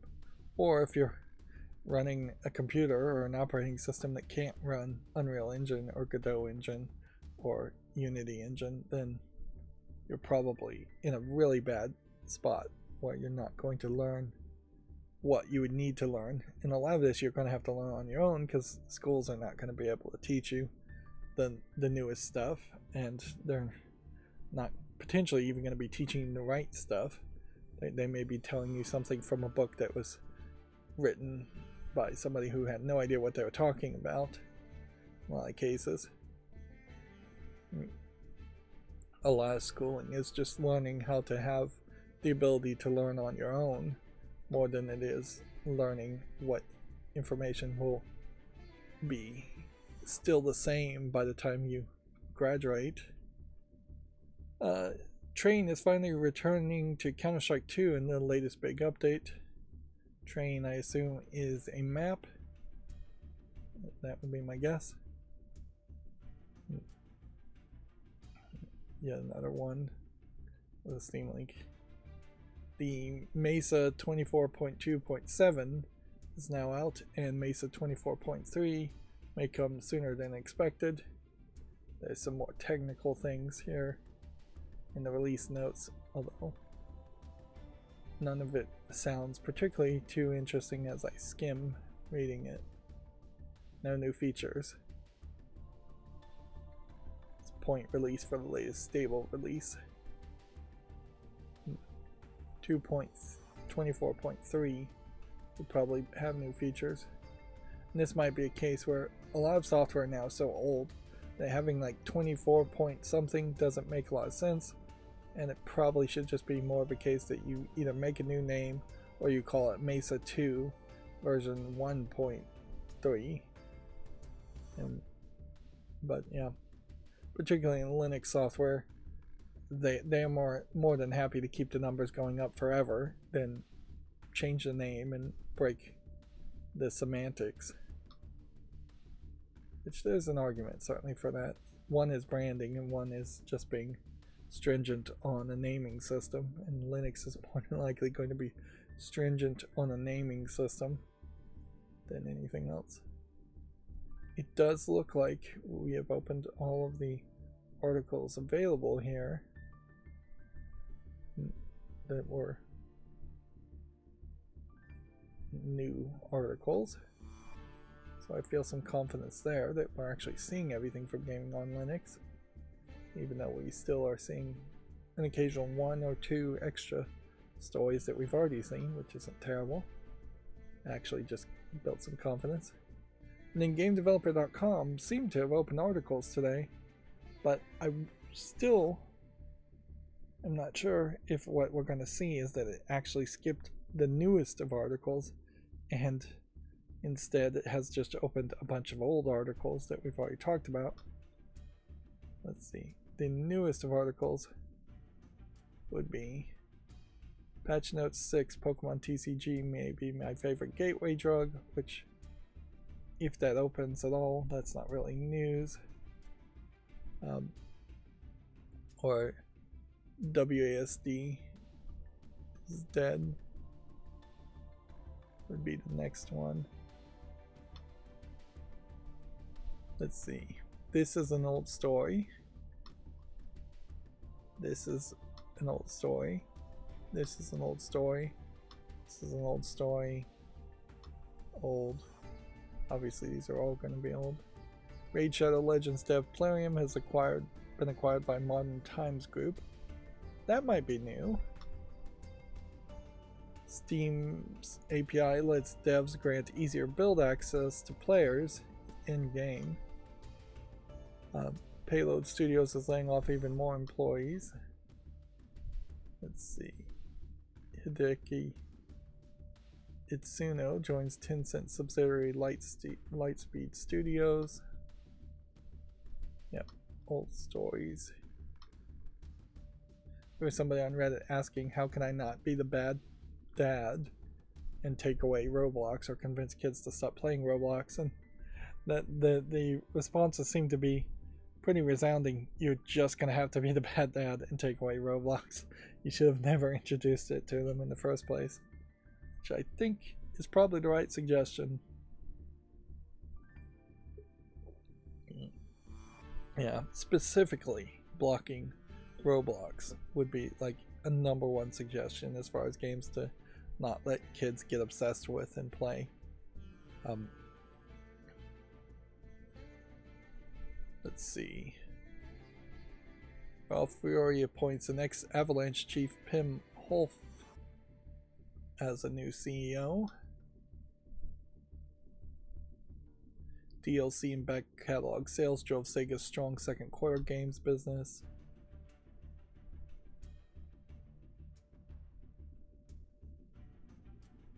Polish is something that has never existed before. Is it Polish or Polish? How do you spell Polish versus Polish? I think that's probably Polish. Miyamoto explains that Nintendo is countering rising development. I would assume that is development costs. The headline going really long there. We believe that it's important to nurture developers who take this unique concept to heart. It's interesting that he's saying polish never existed before, because even Mario games, even original Mario games, are fairly polished in their thought patterns and how they were made. You had to be polished when making old games just to figure out what could be in the game, what fits in the RAM, what fits in the storage of the cartridge.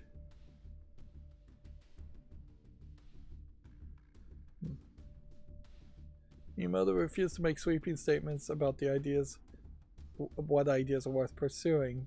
Everyone has different interests, he said, which is a very Japanese thing to say even in an interview. The more you polish something that never existed before, the more value it brings. We believe it is important to nurture developers who take this unique concept to heart, allocate funds to development if necessary, and release games only after they're in the condition in the product, confident in the product, and repeat the process over and over again, he continued. Well, if that is where they are getting the headline, polish something that has never existed before. Oh. Yeah, I misread that headline, didn't I? Polish something that has never existed before is a fairly accurate, slightly misquote, considering you're using quotation marks here. Game developer, not good journalist, particularly.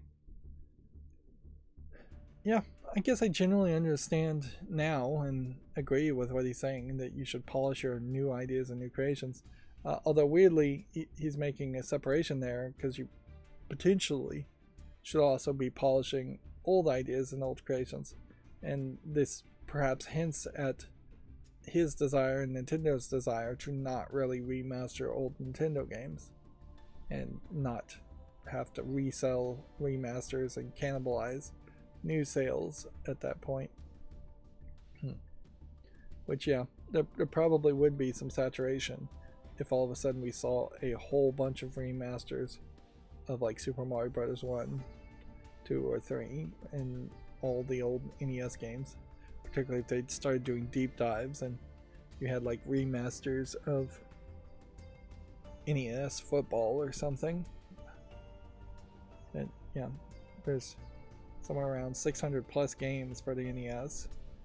Nintendo could get probably at least half of that. 300 remastered games would be way too much and definitely eat into the sales of new games. Let's see, Pokemon the trading card game Pocket is top 30 million downloads worldwide, which that I think is also old stories. There's a report that NetEase execs and employees were arrested over alleged money laundering. 2 NetEase senior executives are implicated in a trading scheme which reportedly involved nearly 30 companies. I wouldn't be surprised, as the economy turns more downward, that we'll see a lot more people getting arrested for doing financial crimes. That tends to always be the case, is that you don't get investigated or caught when times are financially good, but once money starts running tight, you can't hide the discrepancies as well. Let's see, NVIDIA GeForce added that 100-hour monthly playtime allowance in 2025, or it is going to add it.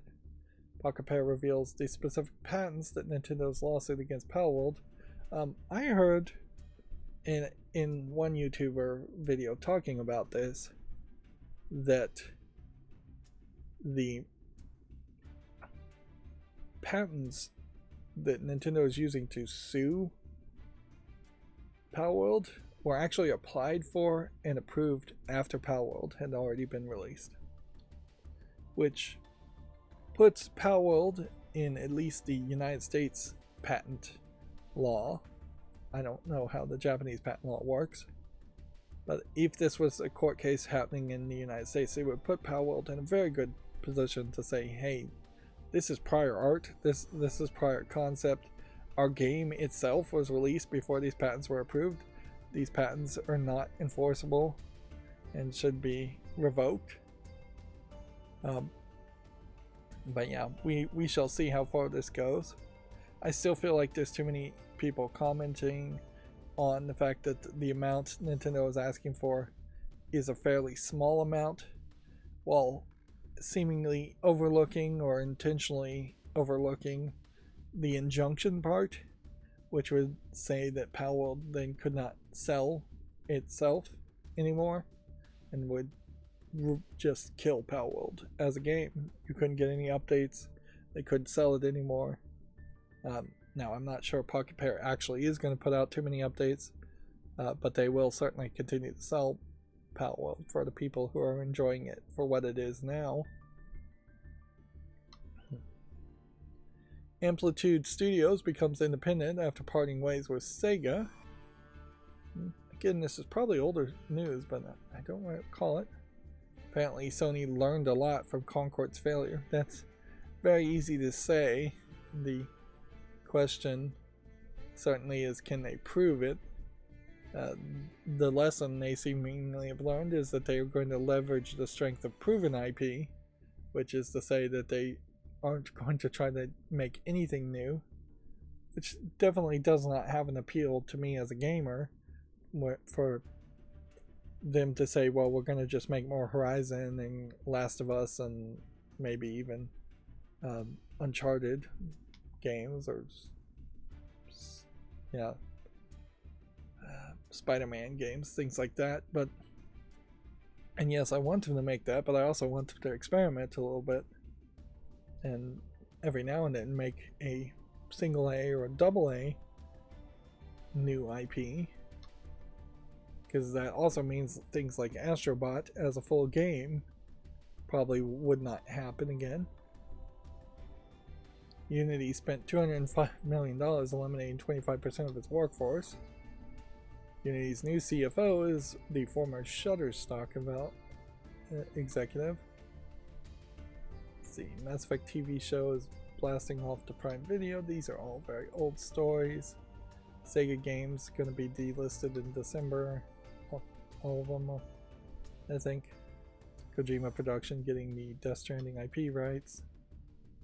Multiverses and Harry Potter being blamed for $100 million loss for WB Games. Take-Two is looking at select mobile mergers and acquisition opportunities. And from Soft's parent company, Kodakawa is pushing into PC and console publishing. So yeah, these are all fairly old GameDeveloper.com articles, and so that is still not working. It's not opening the newest GameDeveloper.com articles that it should be. Alright, and let's look at all of the new games on Steam and see what deserves a YouTube short and what doesn't.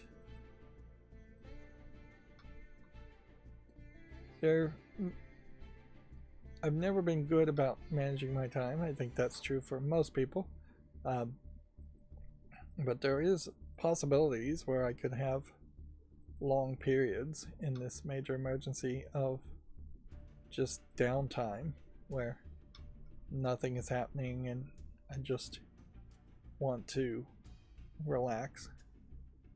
A lot of physical activity may be required of me, so I may very well need to balance that out with downtime. Although if I'm physically exhausted, I tend to just sit around, lay around, go to sleep. I tend not to want to do any live streams. I certainly could do faultless cleanups though. Yeah, this year I'm not doing anything as far as around the sales or updating people on what has been approved from my faultless and what has been disapproved. So I am more leaning towards a separation there, that if you happen to see a new and trending video, you're going to have to put it on your own fall list and keep an eye on it, or put it on your own wish list and figure out whether or not the game is good or not. And for a lot of people, by the time even my YouTube shorts are out, the games are probably going to have higher reviews, so that you'll have a better chance of figuring out whether or not you might like a game based on community rules reviews, if that's how you're basing your own decisions, which nobody really says you have to base it on that. If anything, it would probably be better if there was more gamers out there that would just look at a game and say, I like this game for what it looks like and I just want to play it.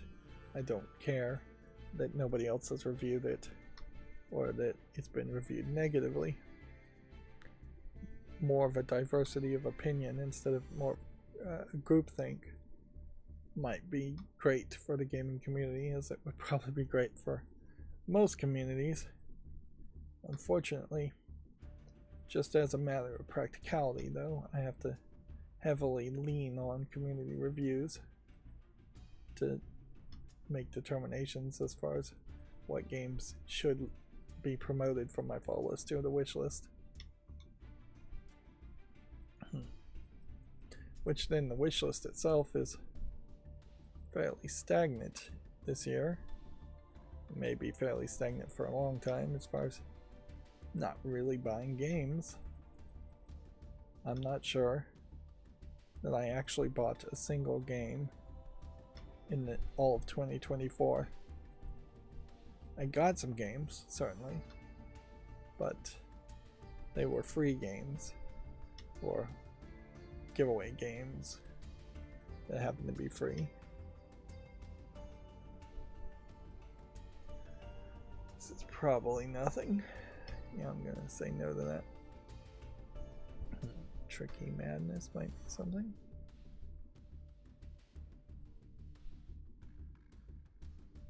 Such an old school looking game. Music rhythm game, apparently. I am seeing a lot of decent games here today, unless I'm just being way too generous. I'm also noticing though that even though I don't feel like I even went on to too many big rants today, we're already at the 2-hour mark.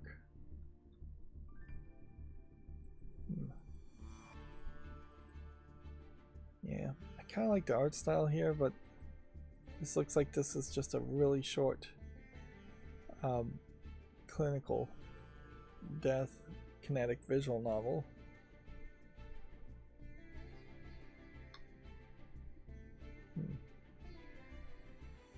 I would say making the YouTube shorts has not led to a significant number of views, which, you know, I was hoping that more search engine optimization would really have happened and it definitely has happened, but there's very often just not anybody searching for Speed Lane, the video game. And since nobody's searching it, it may be getting just 5 to maybe 200 views on a YouTube short, which is not anywhere close to the millions of views they really want you to have from YouTube shorts. We have yet another adult game that seems to fail to be curated out once again. Yeah, I have to admit that UI Vision's programming is fairly lackluster to begin with, and I've never had a programming macro or anything that just seems like it doesn't work sometimes. I think possibly some of this comes down to maybe me misprogramming things. Almost certainly is the problem, but maybe there is just a way in which I'm checking for things that is open for mistakes to be made.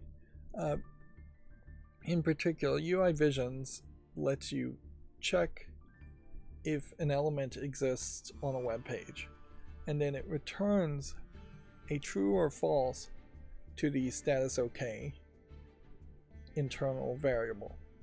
Well, the problem with that is the status OK internal variable gets swapped around from true or false fairly often, and it would make a lot more sense if you could check to see if an element exists and then pass that true or false return into a specific variable that would be tested at a specific conditional function to see if it's true or false, but not then merged into what is effectively a global variable. This is a great example of using global variables when you should not be using global variables.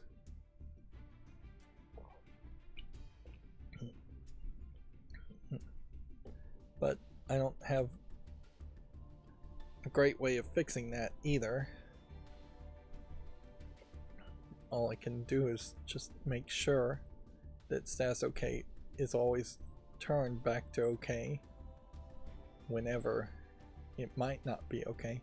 Unfortunately, status OK gets turned to false on almost every single ignored error that you have, and if you don't have it set up to ignore errors, then the macro itself would just stop every time status OK was turned to false, whether you want that or not.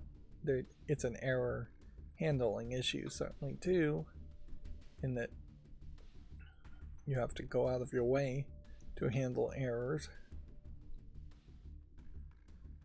It definitely is not something like Rust or any more modern programming language where you're being forced to program in a fairly safe way designed to handle errors. And Rust is not a catch-all solution to that alone either. You just have to have the programming chops to know what errors can be returned and program a function to handle every single error. I would have said yes to that game, but it's not in English. This looks like this is some kind of musical card game. Yeah, I doubt I could personally ever play it. I'm gonna say no to it. It's not quite visually polished enough.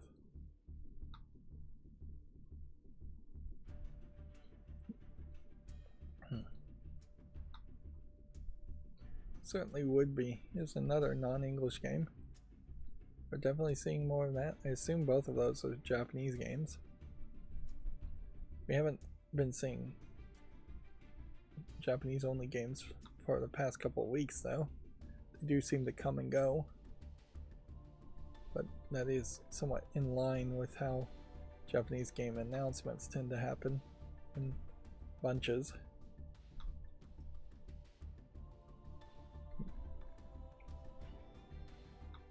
Yeah, a programming language though that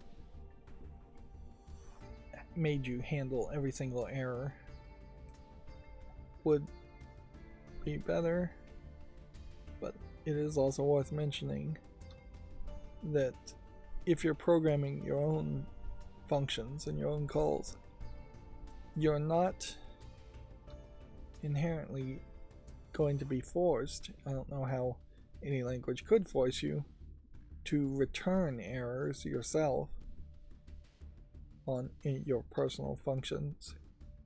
So if your code makes an error and you're not programming something to handle those errors, then it just won't get handled. Of course, UI Vision is not really a programming language. It's a macro language with severely limited functions and abilities.